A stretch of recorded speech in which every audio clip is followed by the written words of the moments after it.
Hello everyone, welcome back to Spiritual Growth Tarot. I'm Denise, and today I'm using the Marchetti Tarot, and all shuffled, allowing for reversals. Let's see what we get for Tuesday, May 18th, 2021. And as usual, I'm looking for something to help us grow in our souls so our pure spirits can shine through, and also help for the day. Why not? We can have the best of both worlds. Okay, so we have the Five of Cups straight up. We have the Six of Cups reversed, which has been a bit of a theme, with healing the past. And then it's also flanked by the Four of Swords. Oh, yeah. Okay, so for those of you who don't have much time today, I'm going to tell you the short story. The message that's coming through easily for me is that on a soul level, when we're working on our healing, when we go into the past, into the past, the trauma, the wounding, the unmet real needs of our childhood, and we grieve for that past without having to make anybody bad or wrong or blame or any of that, but just go into the painful feelings that have finally arisen to the surface, which is a blessing. It's such a huge blessing when the feelings finally come up to be fully felt and processed through. So don't push them down. The cards are saying do not, do not push them down, and that it's going to take, so I don't care what day this is actually. I'm reading this for Tuesday, May 18th, 2021, but no matter what day it is, if you go inside and do the grief work and allow yourself to have this downtime and to integrate. With this Four of Swords, there's this real need for integration after the grief. And the cause here, of course, with the Six of Cups reversed, is the childhood wounding. It's the place where you are literally becoming more and more independent of the painful past of the family, or family of origin.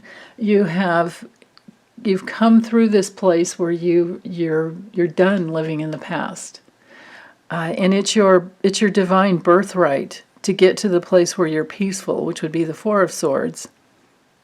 With the Five of Cups, of course, that's anything to do with grieving that loss, feeling that disappointment, feeling the sorrow, feeling any grief that comes up, and please do not judge it, and do not go into the places where you could literally violate your soul and violate spiritual law that is trying to heal. And those places are when we compare ourselves with others, or we worry about what other people would think. What would people think if I busted into tears today for no reason, for what looks like no reason to them? Anytime we have a compulsion to shove down our feelings, we're violating spiritual law.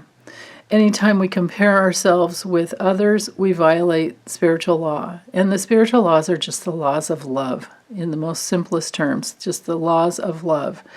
So the laws of love are inclusive, and they're flexible, and they're varied and wide, and you do not need to fit into any type of a box or a limitation or a groove of someone else's making.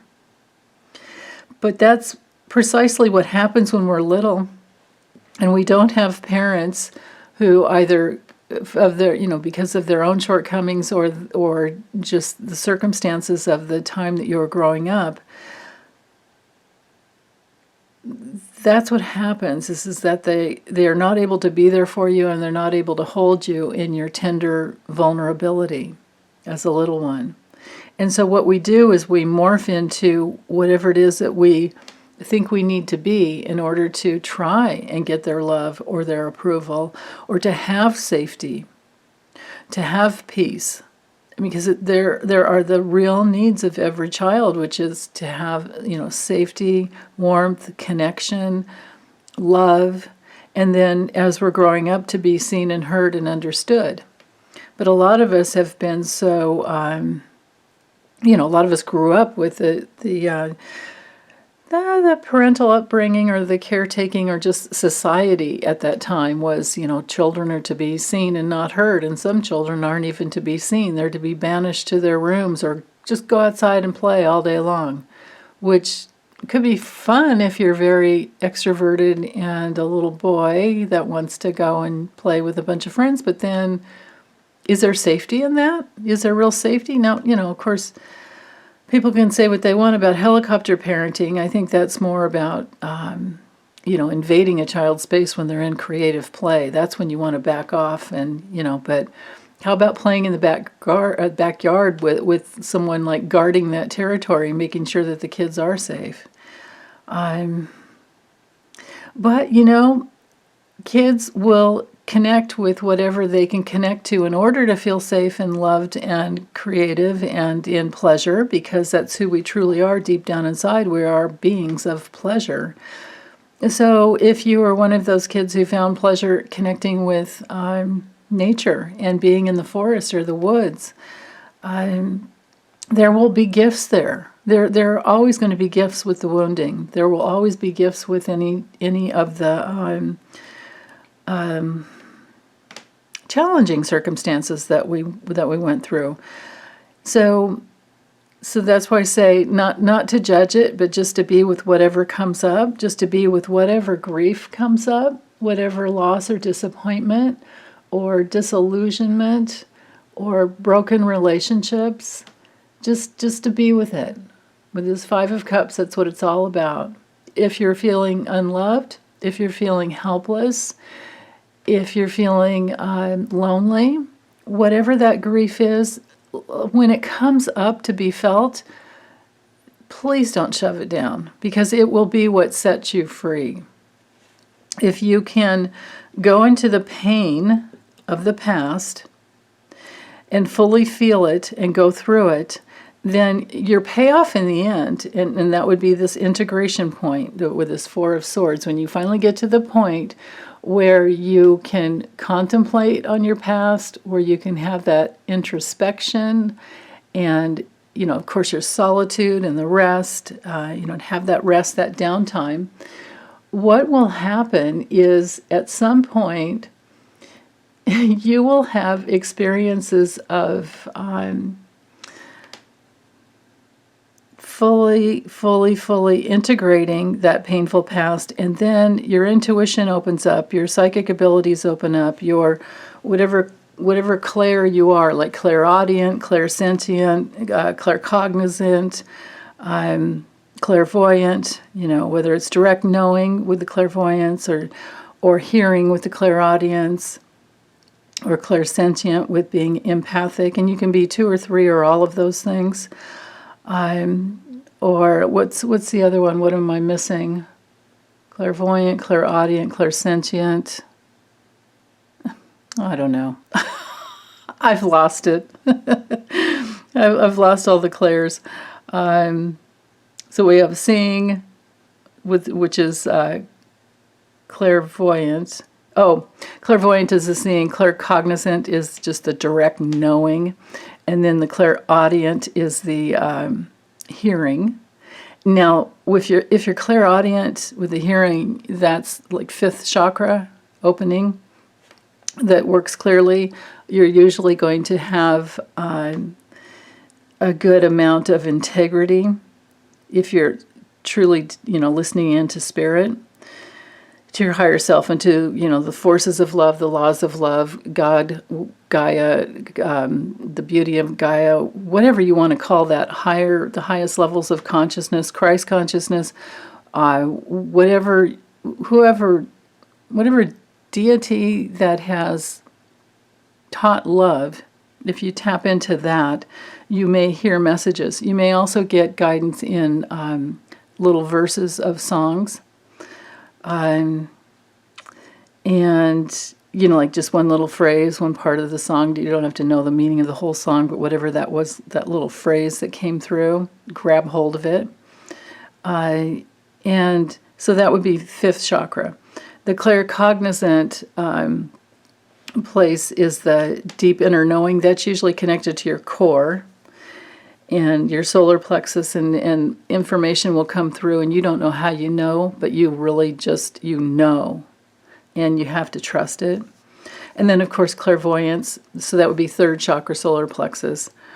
The fourth chakra, your heart chakra, has to be open to get any guidance of any type. So you really do have to open to the state of love and be working to live in that realm for the most part, to get any of the other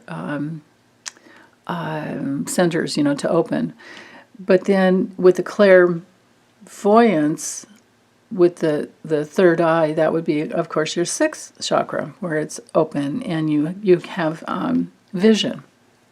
So whether it's with open eyes or closed eyes, all of us can get visions here and there, but some have that channel primarily open, and then the task is to try and figure out what the visions are telling you, what the signals mean, or the signs, the symbology. So it all requires meditation to get inside your channel and figure out what your guides and your guardian angels and the way your particular channel works. As it opens, you're going to have to do the contemplation, the meditation of the Four of Swords to get you there to understand what the messages are. And then, of course, with the clairsentient, that would be your empath through your body, and you're going to have to learn what your body's trying to teach you. Now, what's helped me learn a lot was some of Louise Hay's work about the different parts of the body, and a book called, here, let me grab it. It's close by. Let's see. I always forget her full name. Feelings Buried Alive, Never Die. And Carol Kuhn Truman is her name. So this book is invaluable if you're working to heal anything on your own, and also to teach you how the body systems work. So simply, basically, for me, it's like the right side of my body tells me it's a masculine issue or an active issue. Left side of my body tells me it's a feminine issue or a receptive issue. So if you're overgiving, your right side of your body might bother you. If you're needing to be more active, your left side might bother you, or your body might be saying, listen to this, receive this message, whatever that is. But so I think to finish through with all the clairvoyance is just the main message I want to get through to you or bring home is that when you do the deep work of grieving your childhood, grieving the loss of your childhood, or grieving the pain, any painful past, this could be relationship, it could be childhood, it could be anything.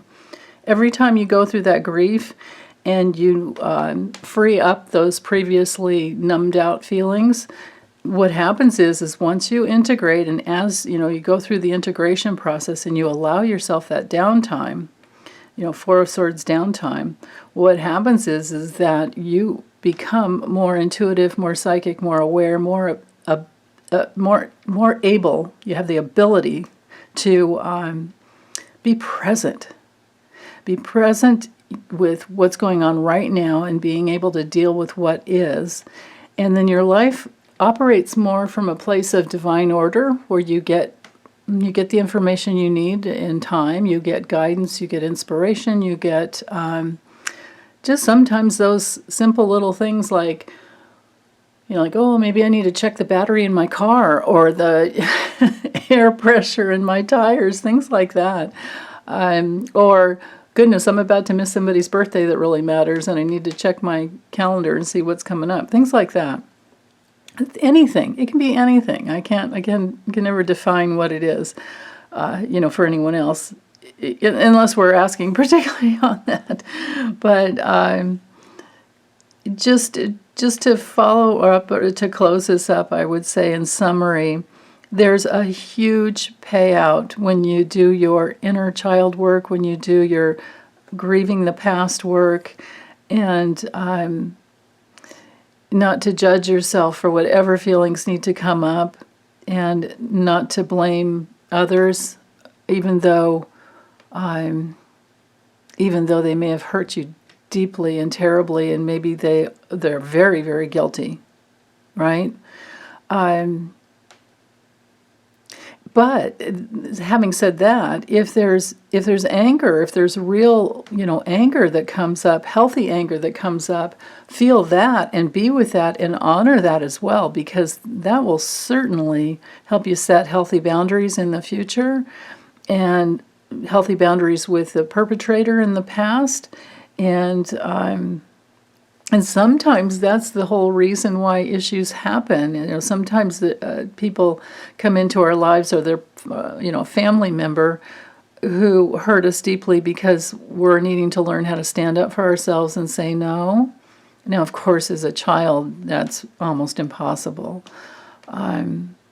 Well, it's never impossible to say no, but as a child, to get away from abusive parents can sometimes be impossible, because we need someone to help us survive, and that's part of that deep betrayal.